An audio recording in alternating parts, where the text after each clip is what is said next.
Oke. Perkenalkan, nama Abang Fabian Bartes. Biasa kalau teman-teman di kampus manggilnya itu Bang Bian. Oke. Asalnya dari Kabupaten Sanggau.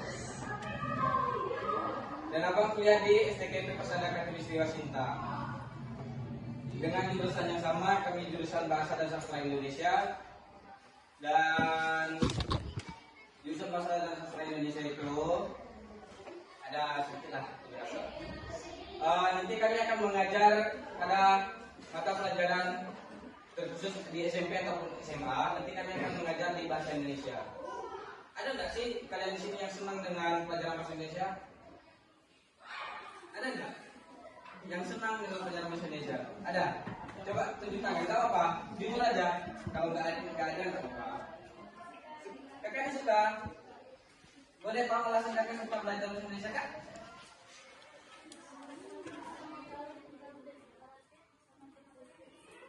Oke.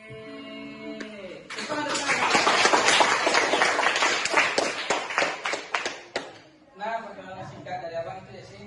Jadi, udah tahu belum siapa tadi namanya? Hah? Nih, ada nama di sini. Nah, boleh. Mau panggil Bartes, mau panggil Dian, mau panggil Fabien. Bebas kalian mau panggil yang mana, seenak kalian, seenak lidah kalian menyebutkannya. Nah. Dari kalian ada pertanyaan enggak? Agama. Oke, untuk agama Abang sendiri apa? Abang agama Katolik. Sama, oke. Di sini agamanya apa? Mayoritasnya Katolik Kristen.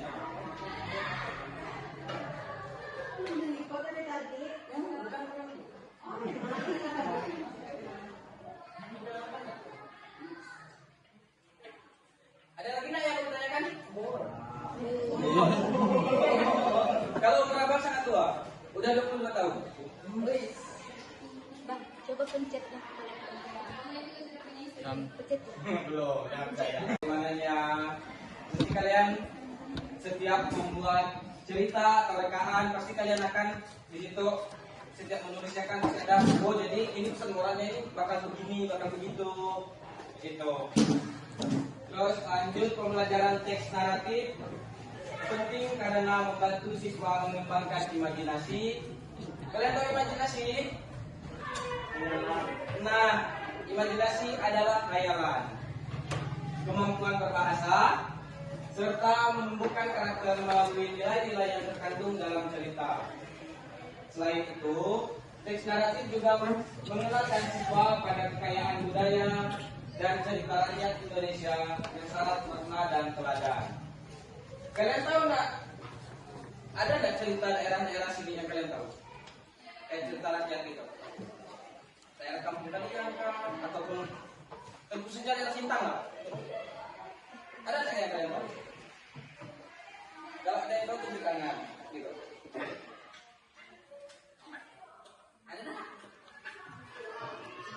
Cerita rakyat. Pernah baca buku nggak? Pernah baca buku cerita? Pernah. Itu buku ceritanya yang di daerah sini atau cerita rakyat mana? Atau di luar pulau?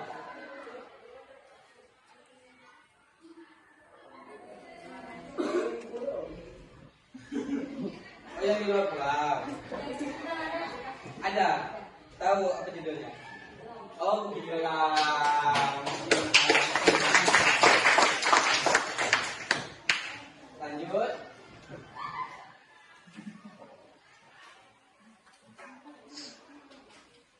Nah, sini ada pengertian teks naratif. Teks naratif adalah teks yang berisi kisah atau cerita rekaan yang disusun berdasarkan imajinasi penulis. Cerita dalam teks naratif bisa berasal dari dongeng, legenda, mitos, atau fabel. Untuk cerita dongeng sendiri, teman-teman ada yang tahu? Atau pernah mendengarkan atau pernah membaca? Oke. Dan itu legenda? Kita dongeng dan buaya. Kita apa? Oh, kancil dan buaya. Ya. Oh. Terus untuk mitos kalian ada yang tahu? Mitos. Mitos. Tahu kan apa itu mitos? Ya, fabel. Oh, belum ke sana. Oke. Jadi di sini ada tujuan ya. Tujuan dari teks naratif. Tujuan dari teks naratif itu tadi itu dari moral. Teks naratif adalah untuk menghibur pembaca sekaligus menyampaikan pesan moral. Jadi, dan tahu kan apa tadi pesan moralnya? Misalnya kita menulis cerita atau kita menulis dongeng atau entah itu apa yang kita tulis. Pasti di situ kalian akan tergambar sebuah pesan moral gitu. Pasti kalian tidak hanya menulis sembarang aja. Paham kan? Contoh teks naratif yang sering dikenal siswa antara lain. Di sini bisa dilihat ada Timun Mas, pernah dengar? Mari Pundang pernah dengar? Si Kancil dan Buaya pernah dengar? Pernah. Berarti kalian wawasannya sudah luas. Kalau sudah pernah membaca, mendengar atau apa tentang cerita ini, berarti wawasan sudah luas. Lanjut. Dan untuk teks naratif sendiri ada strukturnya. Di sini struktur teks naratif yang pertama itu orientasi, yaitu bagian pengenalan tokoh, waktu dan tempat.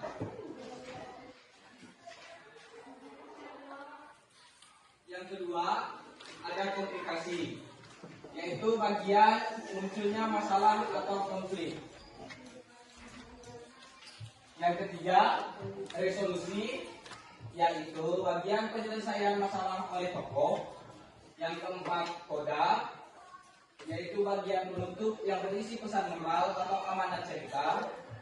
Yang kelima, struktur ini membantu pembaca memahami alur dan pesan yang ingin disampaikan penulis.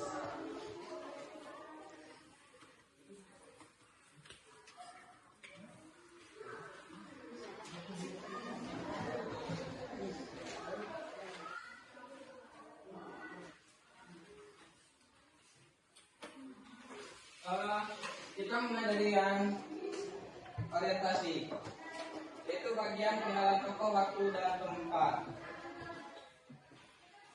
Itu ada contoh, misalnya kalian membuat cerita.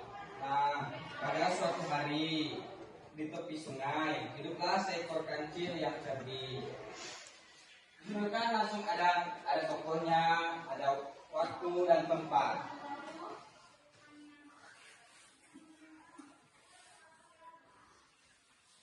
Yang kedua, komplikasi, bagian munculnya masalah atau konflik dalam cerita.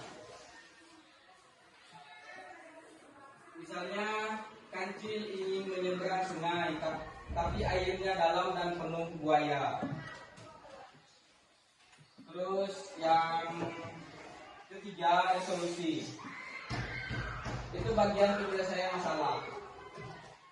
Ada contoh, kancil menipu buaya agar bisa menyeberang dengan aman.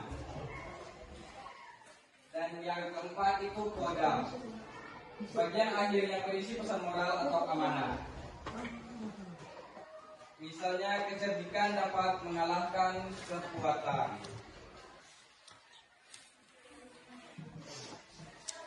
Oke, untuk materi teks naratif yang bisa saya sampaikan dari sini cuma sampai struktur teks naratif.